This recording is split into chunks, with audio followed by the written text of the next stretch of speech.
शुरुआत करते हुए बताते चले कि वर्दी पहनकर रील बनाना अब पुलिस कर्मियों को भारी पड़ेगा। कोटा सिटी एसपी ने रील बनाकर सोशल मीडिया पर डालने पर पाबंदी लगाई है। एसपी के मुताबिक अब अगर वर्दी में किसी ने रील्स बनाई तो उसके खिलाफ सख्त एक्शन लिया जाएगा।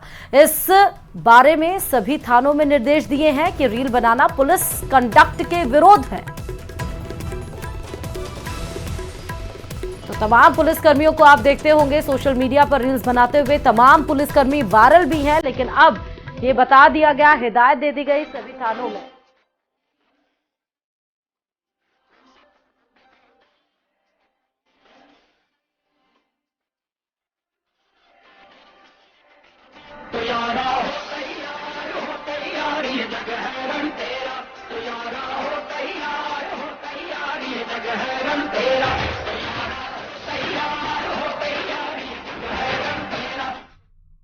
मुख्यालय के द्वारा भी पहले ये आदेश निकल चुके हैं कि कोई भी वर्दी में किसी भी तरह से प्राइवेट रील बनाकर सोशल मीडिया पर अपलोड नहीं करेगा। मैंने उसी चीज़ को ही वापस सभी को निर्देश दिए हैं। कोटा शहर के सभी जो पुलिस कर्मचारी हैं उनको ये सख्त निर्देश दिए गए हैं। तो सख्त निर्देश दिए गए हैं कि ये पुलिस कंडक्ट के विरुद्ध में है रील्स बनाना। सभी थानों तक ये निर्देश जारी कर दिए गए हैं। अब अगर कोई भी प्रदेश में रील बनाएगा पुलिसकर्मी तो वो उसके ऊपर सख्त से सख्त कार्रवाई होगी। सिटी एसपी ने ये आदेश जारी किए हैं। और क्या आप किसी ऐसे अस्पताल में अपना इलाज कराने की सोच सकते हैं जिसे एक सफाई कर्मी चला रहा हो? नहीं ना। डूंगरपुर में ऐसा ही हो रहा था। देखिए इसी पर रिपोर्ट।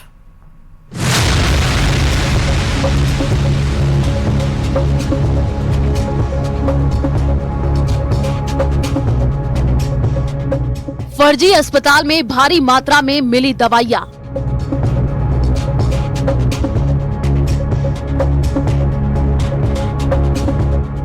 एक अस्पताल में सफाई कर्मचारी था झोला छाप।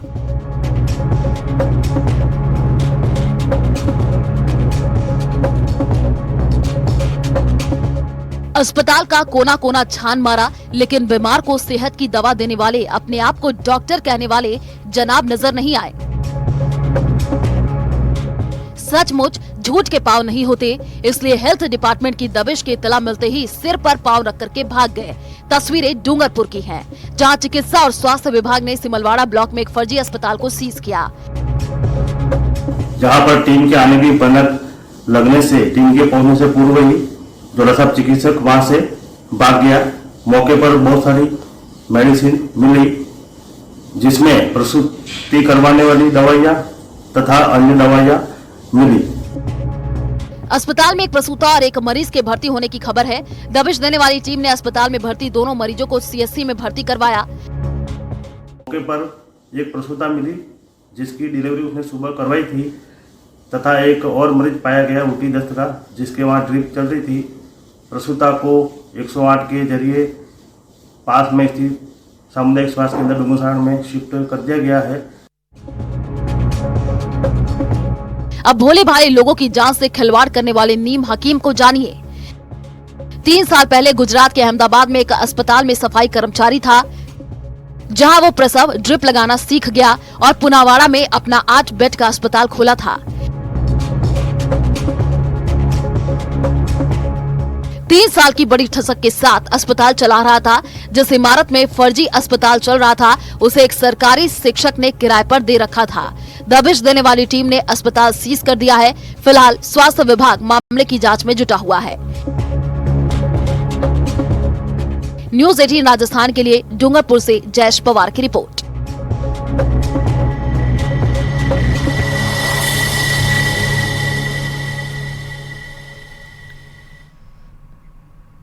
चलिए बड़ी खबर इस बीच में आपको बताते चले कि डिप्टी सीएम दिया कुमारी दिल्ली दौरे पर है। उत्तर पूर्वी दिल्ली से बीजेपी प्रत्याशी के लिए वोट मांगेंगी।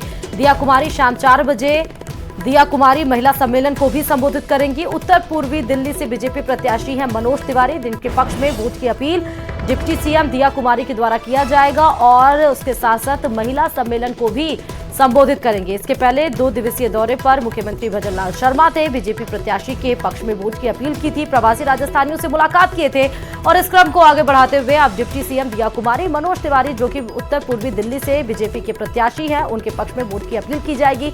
2019 में भी यहीं से ही मनोज तिवारी बीजेपी से ही लड़े थे और सांसदी जीती थी। एक बार फिर चुनावी मैदान में है मनोज तिवारी उत्तर पूर्वी दिल्ली से और उनके पक्ष में वोट अपील करने के लिए राजस्थान के डिप्टी सीएम दिया कुमारी नजर आई।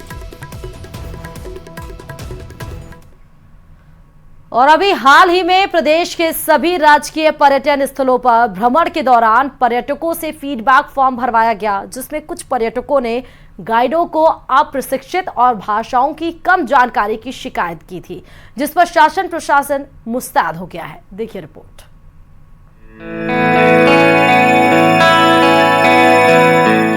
अपलोड करने वाले विनोद मीणा नाम के व्यक्ति को परसों ही हमने आमेर थाना पुलिस को सुपुर्द करके गिरफ्तार करवाया है।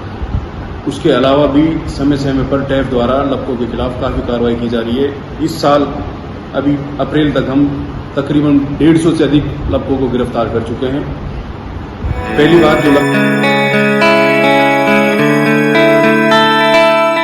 अगर आप पिंक सिटी के दीदार का प्लान बना रहे हैं तो जंतर मंतर, आमेर फोर्ट और अल्बर्ट हॉल को निहारने जयपुर आ रहे हैं तो बहुत मुमकिन है कि पर्यटन विभाग के जिम्मेदार की चेतावनी से आप अपना प्लान बदल देंगे। राजस्थान की गुलाबी नगरी यानी कि जयपुर विश्व पटल पर अपनी ऐतिहासिक धरोहर और पर्यटन के लिए बेहद मशहूर। देसी विदेशी टूरिस्ट इसके दीदार के लिए आते रहते हैं। कई गाइड सैलानियों का विश्वास जीतकर उन्हें ऐसा चूना लगाते हैं जिसकी कल्पना तक नहीं की जा सकती। आपके टेलीविजन स्क्रीन पर नजर आ रही तस्वीरें ऐसी ही शातिरों की हैं। इनमें से एक ने जापान के एक पर्यटक से जापानी भाषा में बोल बतियाकर 29 लाख रुपए झटक लिए।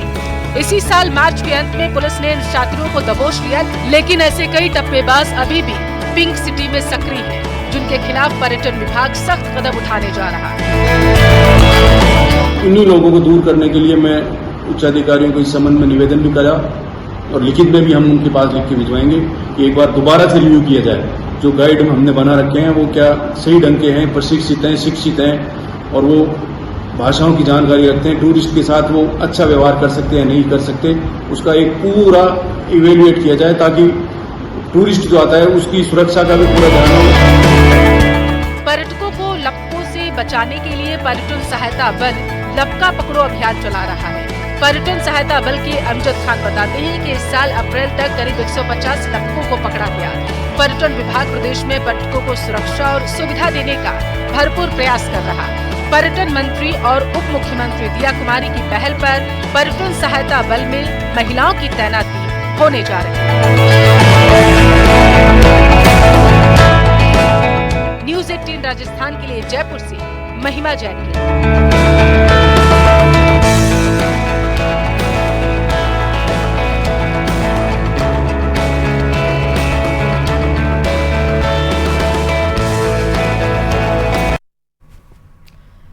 और बीजेपी ने कांग्रेस नेता मणिशंकर अय्यर के बयान पर जमकर हमला किया। बीजेपी नेता घनश्याम तिवारी ने कहा कि कांग्रेस के नेता पाकिस्तान प्रेम में इस कदर पागल हो गए हैं कि अब वो देश के नागरिकों को ही धमकाने लगे हैं कि पाकिस्तान की इज्जत की जाए, नहीं तो वो भारत पर परमाणु बम डाल देगा।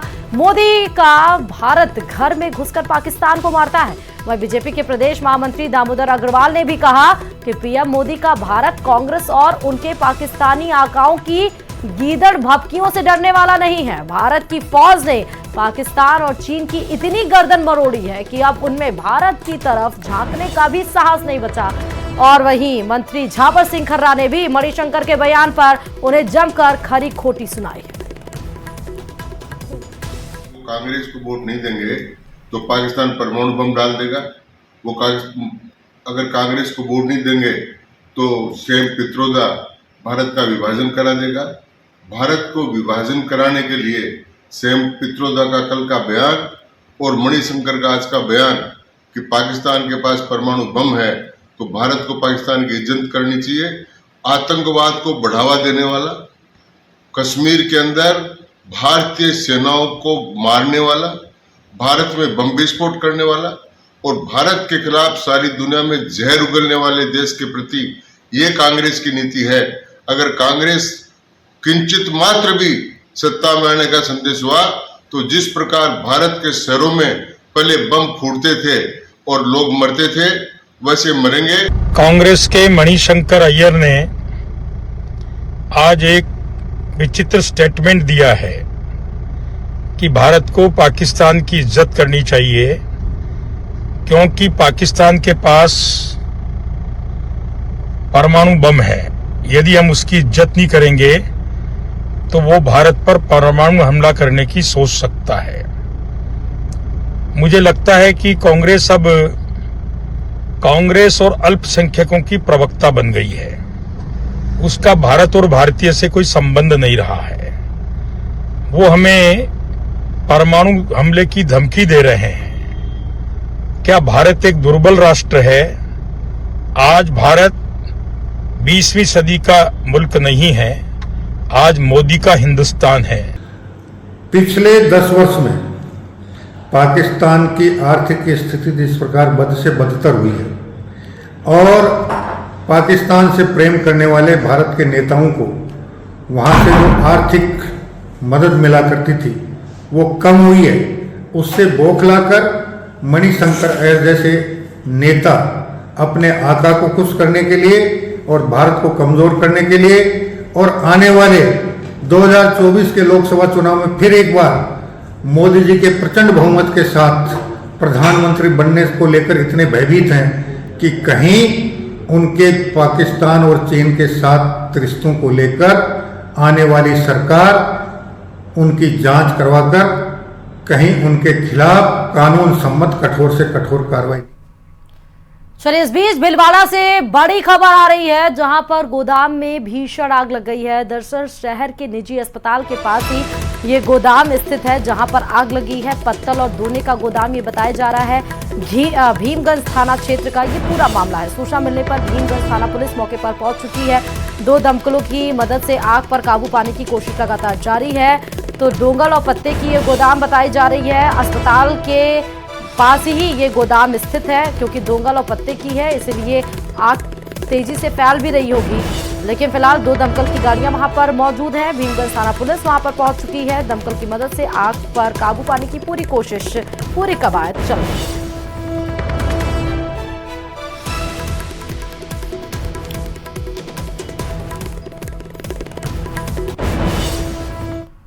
और झारखंड के खूंटी में अमित शाह ने चुनावी रैली के दौरान कांग्रेस पर जमकर निशाना साधा। अमित शाह ने झारखंड में भ्रष्टाचार के लिए कांग्रेस को जिम्मेदार ठहराया। देखिए रिपोर्ट।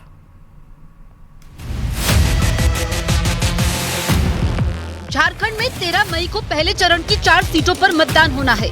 इसको लेकर बीजेपी ने पूरी ताकत झोंक दी है। गृह मंत्री अमित शाह ने खूंटी में जनसभा की और इस दौरान उन्होंने इंडी गठबंधन पर जमकर निशाना साधा और इंडी अलायंस के नेता फारूक अब्दुल्ला के पीओके से जुड़े मुद्दे पर सवालिया निशान उठाने वाले बयान पर पलटवार करते हुए पीओके पर बीजेपी का स्टैंड साफ कर दिया।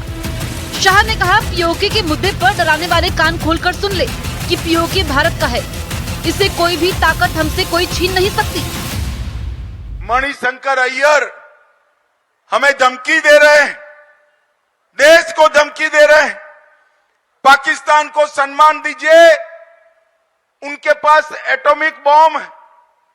कुछ दिन पहले फारूक अब्दुल्ला इंडी अलायंस के नेता कहते हैं कि पाक ऑक्यूपाई कश्मीर की बात मत करिए, पाकिस्तान के पास एटॉमिक बॉम्ब है।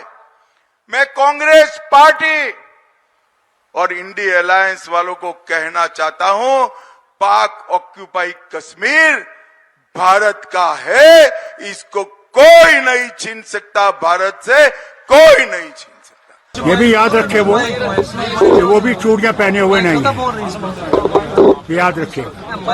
उनके पास भी एटम बम है, याद रखिएगा। और अफसोस यह है कि वो एटम बम हमारे ऊपर ही गिरेगा। अमित शाह ने घुसपैठ को झारखंड की महिलाओं के लिए बड़ा खतरा बताया। उन्होंने कहा कि झारखंड को घुसपैठिए बर्बाद कर देना चाहते हैं, जिन्हें रोकने का काम सिर्फ और सिर्फ मोदी सरकार ही कर सकती है। उन्होंने घुसपैठ की वजह से झारखंड की आदिवासी युवतियों को प्रेम जाल में फंसाने और उनकी जमीन पर कब्जा करने की साजिश का जिक्र भी किया। पूरे झारखंड के अंदर आदिवासी भाइयों बहनों को मालूम पड़े या न पड़े, सबसे बड़ा खतरा है तो एक घुसपैठी है। आदिवासी गांवों के अंदर अपनी बस्तियां बना रहे हैं, आदिवासी बेटियों से चुपके चुपके शादी करने का प्रयास करते हैं। भाइयों बहनों, इनको अगर कोई रोक सकता है तो भारतीय जनता पार्टी रोक सकती है और कोई नहीं रोक सकता। अमित शाह ने खूंटी की चुनावी जनसभा में पीएम मोदी की जमकर तारीफ की। उन्होंने कहा कि पीएम मोदी ने काफी हद तक नक्सलवाद का खात्मा कर विकास की बयार चलाई। साथ ही गृह मंत्री शाह ने नक्सलवाद की समस्या के लिए कांग्रेस को जिम्मेदार माना। कांग्रेस के जमाने में जल, जमीन और जंगल तीनों पर नक्सलवाद का छाया छाया हुआ।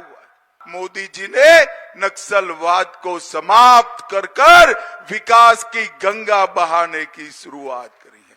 भाइयों बहनों, मैं आज डंके की चोट पर यहां कह सकता हूं, नरेंद्र मोदी जी ने झारखंड और बिहार को नक्सलवाद से मुक्त करने का काम नरेंद्र मोदी जी ने किया है। नरेंद्र मोदी जी। अमित शाह ने खूंटी की जनता के बीच भ्रष्टाचार के मुद्दे पर कांग्रेस को जमकर लताड़ लगाई और खुले मंच से कांग्रेस को चेतावनी भी दे दी कि बीजेपी गरीबों के पैसे पर अब कांग्रेस की परछाई भी पड़ने नहीं देगी। साथ ही घोटालों की भेंट चढ़ चुकी गरीबों के हक के पैसों का हिसाब भी मोदी सरकार लेकर रहेगी। इन्होंने झारखंड की गरीब जनता का खाया है, वो हजम नहीं होने देंगे। पाई पाई वसूल कर, उल्टा लटका कर सीधा करने का काम नरेंद्र मोदी सरकार करेगी। ये गरीबों का पैसा है, इस पर कांग्रेस का पंजा हम नहीं पड़ने देंगे। लोकसभा चुनाव अपने चौथे चरण में पहुंच गया है, जिसके लिए 13 मई को मतदान होगा और जीत का परचम लहराने के लिए बीजेपी हर चरण, हर सीट के लिए जी तोड़ मेहनत कर रही है। बीजेपी की उपलब्धियां और विपक्ष की खामियां पहुंचाने के लिए जनता तक पहुंचने का कोई मौका नहीं गंवा रही है। हालांकि बीजेपी की कोशिश किस हद तक रंग लाएगी, इसके लिए 4 जून तक का इंतजार करना होगा।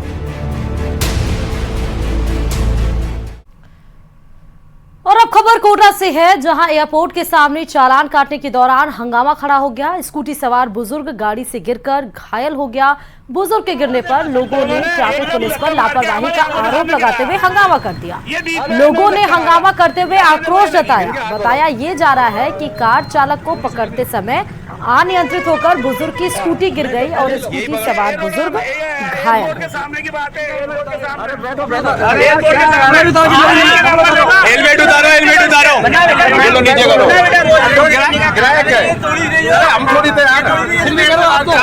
जो आपके साथी तो हेड साहब आपके आदेश से तो काम कर रहा है, वो तुम पकड़ने में तो ऐसे पकड़ते हो, रोड डेले का काम है।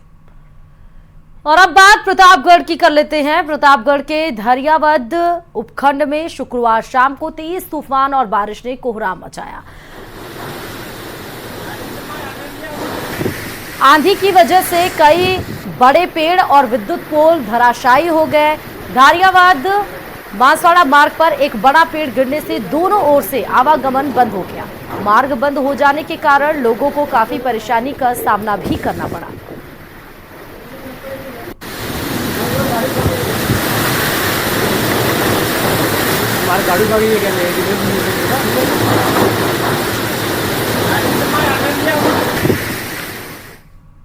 और बात भीलवाड़ा की कर लेते हैं, जहां पर लगातार तापमान बढ़ने के साथ ही आसमान से मानो आग बरस रही है, जिसकी वजह से आम जीवन त्रस्त है। तापमान की बात की जाए तो जिले का तापमान 41 से 43 डिग्री के बीच दर्ज किया गया है।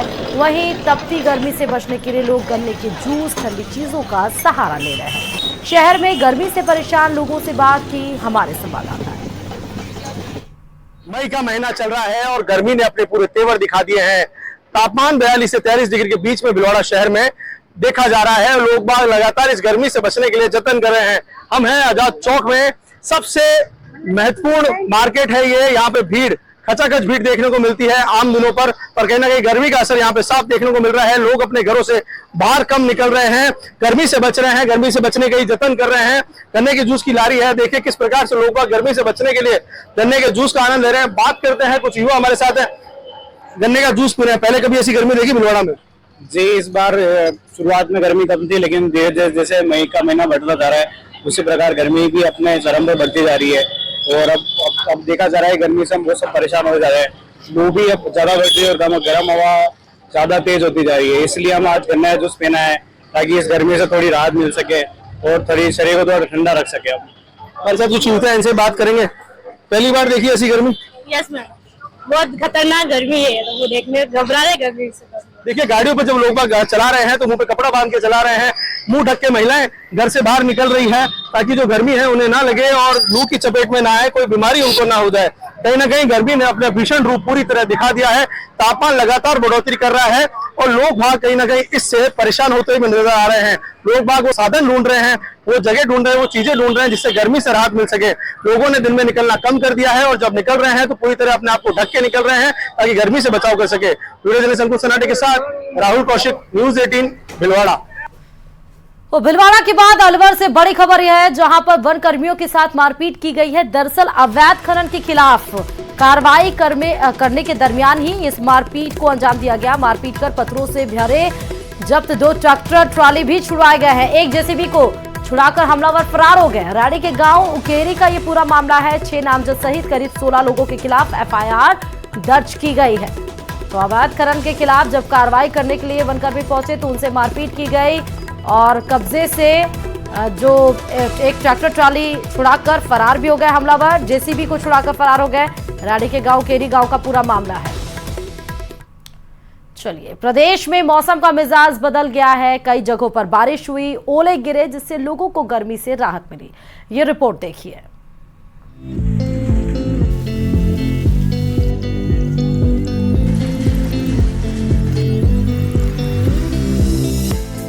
प्रदेश में भीषण गर्मी का दौर जारी है। शुक्रवार को भीषण गर्मी के दौर के बीच अचानक से मौसम का मिजाज बदल गया।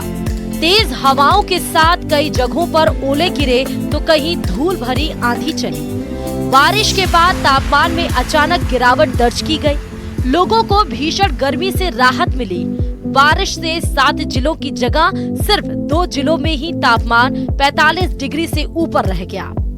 कोटपुतली के बानसूर में शुक्रवार को अचानक काले बादल छा गए। तेज हवाओं के साथ बारिश होने लगी और ओले गिरे। करीब 20 मिनट तक लगातार ओलों की बारिश हुई। वहीं लेक सिटी उदयपुर में भी चिलचिलाती धूप के बीच अचानक मौसम ने करवट ली। मूसलाधार बारिश के साथ ओले गिरे।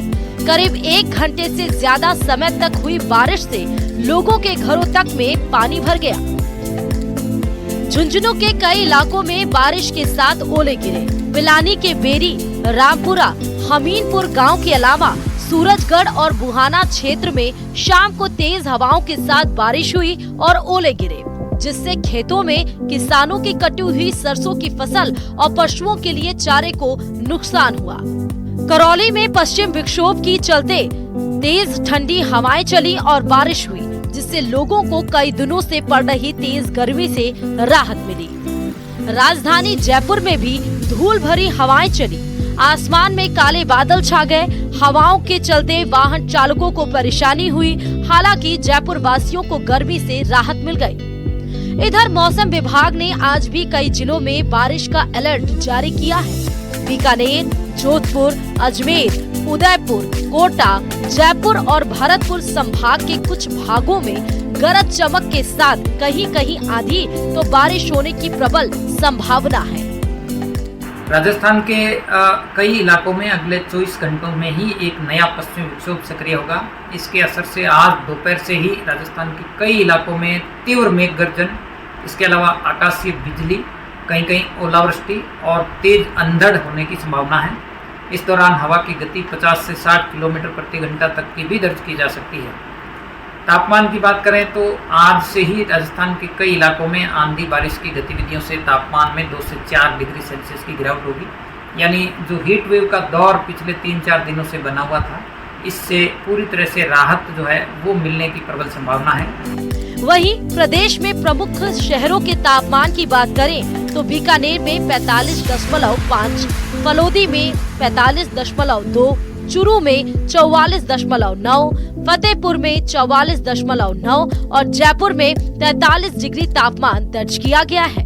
फिलहाल प्रदेश में सक्रिय हुए पश्चिमी विक्षोभ के कारण लोगों को गर्मी से राहत मिली है, जो 2-3 दिन तक रह सकती है। Bureau report, news 18 Rajasthan. चलिए तमाम खबरों के साथ इस बुलेटिन में फिलहाल इतना ही, और खबरों के लिए देखते रहिए न्यूज़ 18 राजस्थान।